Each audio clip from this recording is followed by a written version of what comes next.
가만히 보니까요, 검찰이 조국 전 장관도 겨눈 것 같습니다. 그러니까 어제는 이제 정경심 교수에 대한 11가지 혐의를 적시해서 영장을 청구했지만, 가만히 곰곰이 이렇게 뜯어보면 검찰의 생각은 정경심에서 끝날 것 같지 않다, 이런 얘기인 거죠. 조 전 장관을 겨누고 있다, 이런 얘기인 것 같습니다. 자, 김민지 기자, 아까 조 전 장관이 아침에 왜 부인하고 나갔잖아요. 근데 이렇게 귀가하는 장면도 포착됐죠. 그렇습니다. 아침에는 조국 전 장관과 부인 정경심 씨가 함께 나갔는데요. 오후에 돌아올 때는 조국 전 장관과 아들만 도착하는 모습이 포착이 됐습니다. 그렇다면 정경심 교수는 어디 갔냐 이렇게 취재진이 물었지만 대답은 하지 않았는데요. 그 모습 한번 보고 오시죠. 검찰 소환 혹시 연락 받으신 거 있으세요? 정경심 교수님 어디 계시나요? 교수님, 정경심 교수님은 어디로 가신 겁니까? 자, 그러니까 아침에 9시경에 나갈 때는 조 전 장관이 부인하고 나갔고, 그 이후에 귀가할 때는 부인은 없이 아들과 함께 귀가했습니다. 지금 약간 이제 블러 처리가 돼 있는데 조 전 장관의 아들의 모습이고요. 잠시 후에 운전석에서 내리는 조 전 장관의 모습을 볼 수 있었습니다. 오늘 조 전 장관 가족이 굉장히 이제 분주한 하루를 보내고 있는 것 같은데요. 어쨌든 지금 취재진이 저 방배동 자택 앞을 계속 지금 지키고 있습니다. 왜? 어떠한 좀 동향들이 있는지 살피고 있는 건데요. 자, 그런데 이번 이 주제가 조국도 겨눴다, 이 부분 아니겠습니까? 근데 정경심 교수의 그 11가지 혐의 중에 김민지 기자, 조 전 장관하고 직결되는 혐의가 몇 개라고요? 한 4개 정도 되는 것으로 보고 있습니다. 4개. 일단 내일 정경심 교수의 구속 여부가 중요한 이유도 조국 전 장관을 향한 경찰 수사의 어떤 판단이 가늠이 가능하기 때문에 아닌가 이런 얘기가 있는데요. 그중에 하나가 입시 비리 문제입니다. 여기에는 많은 학교들이 있지만 특히 서울대 인턴 증명서 문제도 포함이 되어 있잖아요. 여기에 만약에 조국 전 장관이 됐는지 여부를 수사하고 만약에 그 결과가 나온다면 조국 전 장관 또한 뭔가 자유로울 수 없다. 이런 판단이 가능할 것 같고요. 또 하나는 증거 인멸에 관한 부분인데요. 여기에서 많은 일들이 있었지만 부인 정경심 교수가 하는 많은 일들을 조국 전 장관, 남편이 몰랐을 리가 있냐는 게 검찰의 어떤 의심입니다. 자택 PC 교체라든지 그런 걸 할 때도 조국 전 장관이 그 증권사 직원과 만난 그런 정황들도 나오고 있기 때문인데요. 또 말씀은 드린 대로 사모펀드와 관련해서도 보고서를 허위로 만든 그런 일이 있었는데 그 초안도 조국 전 장관이 자택에서 직접 수령한 것으로 알려지면서 모르진 않았을 것이란 의심이 점점 짙어지고 있는 그런 상황입니다. 그러니까 이런 거잖아요. 검찰이 뭔가 영장을 청구하고 그럴 때는 그 이면에 있는 그 뭔가 메시지가 있지 않습니까? 근데 그 11가지 혐의를 곰곰이 보니까 그 11가지 혐의 중에 4개는 검찰이 조국을 겨냥하고 있다. 이런 해석이 가능하다는 것이죠. 그래픽 좀 주세요. 이런 얘기가 나옵니다. 검찰이 조국 소환은 물론이고 기소에 구속영장 청구 가능성이나 매우 높다고 본다. 물론 한 명의 변호사의 의견이긴 합니다만 이런 의견이 나왔어요. 조국까지 올라가지 않을 수사였다면 검찰이 이거 시작도 안 했겠죠. 뭐 하려고 그거 힘 빼면서 했겠습니까? 이런 의견이 나온다는 건데, 이러면 조 전 장관이 이번 주말에도 소환될 것 같다, 이런 관측도 나오던데, 장 소장님 어떻게 보십니까? 그렇죠. 내일 조국 전 장관의 부인이 구속 여부가 결정이 되면 조 장관에 대한 조사도 급속하게 진행될 것으로 보여집니다.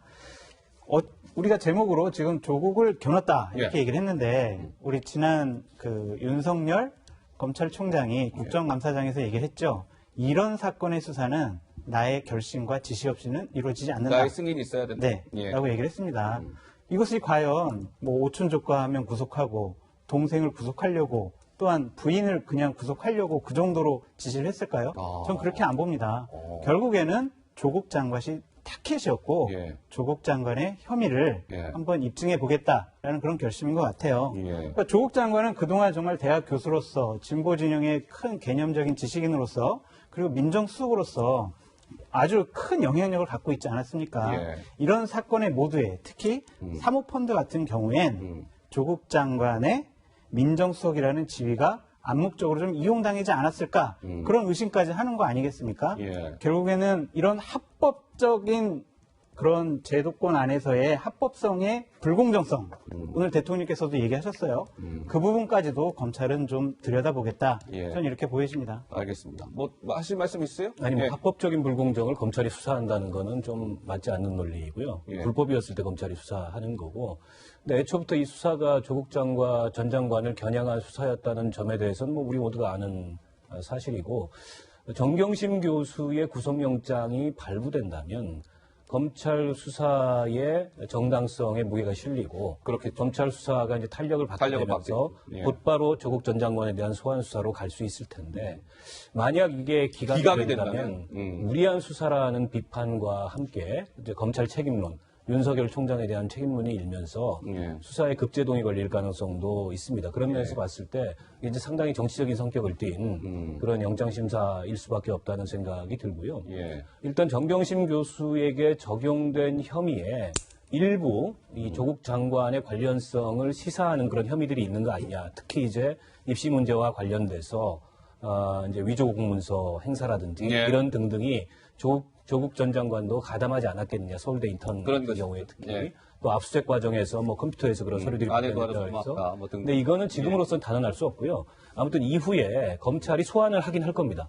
소환해서 어떤 혐의로 수사하는지를 좀 지켜봐야 정확한 판단을 할 수 있을 것 같아요. 예. 예. 김 교수님? 그렇습니다. 그러니까 지금 내일 구속영장이 떨어질지 안 떨어질지가 이제 일단 초미의 관심사고 예. 그렇게 되면 일단은 구속이 된다면 정경심 교수에 대해서는 재판이 진행되는 거니까 그 진행이 될 거고요. 이제 마지막 타겟은 이제 조국 장관이죠. 근데 일단 지금 정경심 교수의 구속영장에 적시된 혐의와 관련해서 한 저렇게 나온 4개 정도가 조국 장관도 연관이 있지 않겠느냐라고 생각하는 건데 네. 그것이 과연 소환조사의 대상은 되지만 이게 구속이 될 거냐 말 거냐를 생각할 때는 좀 약하다고 볼 수 있는데 그러나 입시 비리가 하나 있기 때문에 이건 국민적 정서에서 굉장히 분노스럽게 하는 거고요. 예. 왜냐하면 자기가 다니는 서울대 공익인권법센터에 만약 인턴십을 유저한 데 관여해서 그걸로 아들이나 딸이 입시를 했다고 한다면 국민 입장 감정에서 굉장히 화가 나지 않겠습니까? 그럴 수밖에 없죠. 그리고 또 하나 제가 네. 주목해야 될 것은 요 며칠 전에 투기자본 감시센터라고 네. 하는 우리 시민단체가 있습니다. 시민단체에서 공식적으로 100매덕 이상의 이른바 WFM하고 맞아요. 익성해서 고발했잖아요. 고발한 걸로 지금 뇌물죄로 고발이 돼 있는 상태예요. 그래서 아마도 지금은 입시 비리와 뭐 사모펀드 이런 관련된 비리 혐의로 돼 있습니다만 예. 이 사건이 조금 수사가 더 만약에 진전이 된다고 한다면 그리고 그 투기자본 감시센터에서 내놓은 그 혐의나 용의점이 검찰선에서 만약에 입증될 자료가 나온다고 한다면 예. 그 수사는 급물살을 타게 되고 이것은 대형 뇌물 사건으로 될 가능성도 있거든요. 그래서 그 부분은 아마 검찰이 끝까지 신중하게 들여다볼 것으로 보입니다. 예. 일각에서 영장이 기각이 되면 검찰의 패배다. 그리고 이 수사에 대한 정당성이 없어진다. 이런 식으로 좀 몰고 가는 그런 분위기가 있는데 이것은 대단히 잘못된 위험한 생각이라고 그렇습니까? 봅니다. 왜냐하면 이전에 국정농단 사건 때 우병우 전 민정수석 영장 2번 기각됐어요. 그러면은 그때도 검찰과 법원의 패배인가요? 그렇게 판단해서는 안 될 것 같고요. 예. 영장이 기각됐다고 해서 무죄는 아니지 않습니까? 그렇죠. 수사에 걸림돌이 생긴 것 뿐이지 그거를 갖고 검찰이 패배다. 이것은 무죄다. 조국 구하는 게 성공했다. 이런 식으로 논리를 가져가는 것은 좀 하나의 특정 진영에서 자기네 편을 들고 좀 조국 전 장관을 구하겠다. 그런 하나의 좀 허황된 논리가 아닐까 그런 생각이 듭니다. 자, 조 전 장관 이제 서울대 교수직에 복직을 했는데요. 참 이 복직이 사실 법적으로는 문제가 없어요. 조 전 장관이 지금 서울 법대 교수하는 게 법적으로 문제 있습니까? 문제가 없습니다. 그럼에도 불구하고 논란은 사그라들지 않고 있습니다. 그럴 만한 이유가 있겠죠? 자, 어제 서울대 국감이 있었죠? 그렇습니다. 야당 의원들이요, 이 서울대 관계자들에게 복직 논란에 관한 질문을 아끼지 않았습니다. 그런데 이 자리에서 서울대 관계자들이요, 사과도 했고요, 이례적으로. 그리고 논란을 인정하는 듯한 발언도 했습니다. 어제 국감의 영상 준비했는데 함께 보고 오시죠. 총장님으로서 지금 이런 상황에서 조국 교수의 복직 어떻게 생각하십니까? 규정상 이 교육공무원법에 의하면 복직을 신청하면 지체 없이 복직을 임명해야 된다고 돼 있어서 저희들이 그런 처리를 하긴 했는데 사실은 강의도 못하고 하는 그런 상황에서 꼭 그렇게 해야 되나 그런 상황에서 꼭 그렇게 해야 되나 하는 느낌이 있었습니다. 공직을 그만두는 순간 자동복직이라고 하는 것은 악의적으로 악용하는 사람의 경우를 보면 국민들에게 있어서는 굉장히 분노할 사건이라고 생각이 됩니다. 그런 정서가 있을 수 있습니다. 자, 어제 서울대학교에 가장 힘있다는 2명이 다 이렇게 얘기한 거예요. 오세정 총장은 아니, 조국 전 장관 강의도 못하는 상황에서 꼭 그래야 하나 하는 내 생각이 있습니다. 굳이 이렇게 서둘러서 복직해야만 했을까요? 이런 얘기 아니겠어요? 그리고 넘버 2, 서울대 교육부총장. 저희 학교 소속 교수가 논란을 일으키고 강의를 하지 못했음에도 기여 없이 다시 복직 과정을 거쳐 송구합니다. 굉장히 이례적인 상황이네요. 그렇습니다. 일단 그 서울대학교라고 하는 그 학문 공동체나 아카데믹 그 공동체에서 보면 예. 좀 창피한 일이라고 보는 거죠. 아하. 그러니까 지금 제가 아까 말씀드린 14일까지 장관하고 15일부터 교수 월급을 받는다는 그 놀라움에 대해서 빛의 속도로 지금 복지 신청을 한 거 아닙니까? 그 부분에 대해서 지금 오세정 총장 말대로 지금 이번 학기는 중간에 들어왔기 때문에 강의를 할 수가 없어요. 그러니까 강의도 없는데 월급은 들어가서 월급을 받는 거기 때문에 예. 꼭 그렇게 할 필요가 있었느냐라는 이제 아마 좀 점잖은 그런 주문인 것 같고요. 저 부총장 말씀은 저게 그겁니다. 송구하다고 이야기하고 있는 거 아닙니까? 송구하다고 이야기하는데 제도상으로는 어떻게 할 수가 없습니다. 그 본인이 복지 신청하면 바로 받아줘야 됩니다. 그렇죠. 근데 제가 한 말씀만 더 드리면 2008년에 조국 당시 서울대 교수가 폴리페서를 막 비난할 때 당시에 서울대 사범대학의 체육교육과 교수 한 분이 그 야당의 공천을 받아가지고 출마를 했다가 이게 육아휴직을 냈다가 그게 말썽이 된 적이 있었어요. 그러면서 조국 교수를 중심으로 한 서울대 교수 몇 명이 이때 휴직 복직에 관한 개선안을 권고를 합니다. 그 개선안 내용에 조국 교수가 인터뷰도 하고 직접 했습니다. 개선안 내용에 뭐가 있냐면 임기를 마치고 정상적으로 복직을 하더라도 정치권에 갔다 온 사람 또 공직을 마치고 온 사람은 복직 당시에 인사위원회를 열어가지고 엄격하게 심사를 해야 된다는 것을 조국 본인이 스스로 개선안을 낸 거예요. 근데 심사 없이 지금 했잖아요. 뭐 지금 이제 그 절차가 없으니까 심사를 한 건데 자기 본인이 그렇게 냈던 사람입니다. 그렇다고 한다면 최소한 그런 인사위원회 복직 심사 자체는 없다 하더라도 최소한 숙고하는 모습, 그다음에 좀 자숙하는 모습 이런 것들을 보여주는 것이 2008년에 조국이 2019년에 조국에 물어보는 거 아니겠습니까?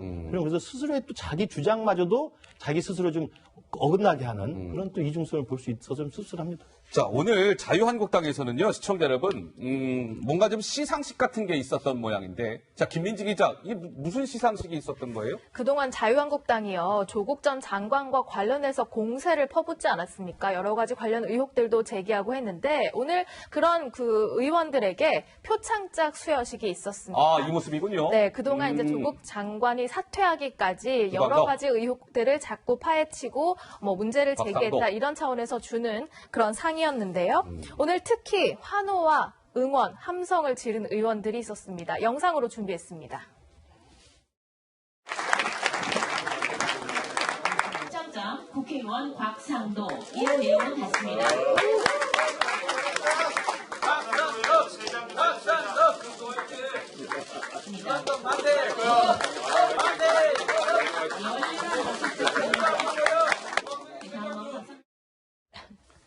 네, 표창장을 준 건데요. 이번 국정감사 조국 낙마국감으로 치렀다. 이번 전장에서 작지만 아주 큰 승리를 우리가 한국당이 거뒀습니다. 새로운 물꼬를 틀 수 있는 승리를 했습니다. 그러니까 조 장관 인사청문위원으로 참여했던 한국당 의원들에게 당 차원에서 표창장도 주고요. 뭐 좀 봉투도 하나 있더군요. 예. 자, 박 의원님, 이 모습은 좀 어떻게 보세요? 글쎄요, 뭐 승리 혹은 뭐 이 축하 이런 표현을 할 시점인가 싶어요. 왜냐하면 이 과정에서 우리 공론이 분열됐다. 예. 국민들이 양쪽으로 갈라졌다. 굉장히 큰 진통이 있었고 그 진통은 상당 부분 정치권의 무책임 때문에 발생한 것이고요. 제1야당인 이 자유한국당도 그로부터 자유롭지는 않습니다. 때문에 굉장히 이 상황을 엄중하게 받아들이고 또 조국 장관에 대해서 이렇게 비판을 한다면 그에 대해서 마땅히 대안을 제시하고 제도로 우리 사회에 이런 문제점들을 보완하자 이런 대안적인 모습을 보여야 될 제1야당에서 저거를 상장을 주고 저렇게 막 환호하고 이럴 문제인가 싶어요. 그리고 저 중에 상당수 그 의원님들이 패스트트랙 수사를 곧 받게 되실 분들이에요. 아하. 여상규 의원, 이은재 의원 등등 해서. 예. 근데 지금 검찰 수사 거부하고 계시잖아요. 그런데 이 상황에서 저렇게 그 표창장을 주고 받으면서 저렇게 여유만만하고 웃음꽃을 피울 시점인가. 국민들 보기에는 굉장히 눈살이 찌푸려지는 상황이 아닐까 싶습니다. 알겠습니다. 자, 저희가 준비한 다음 주제로 넘어가 보겠습니다. 화면으로 준비되어 있습니다. 만나보시죠.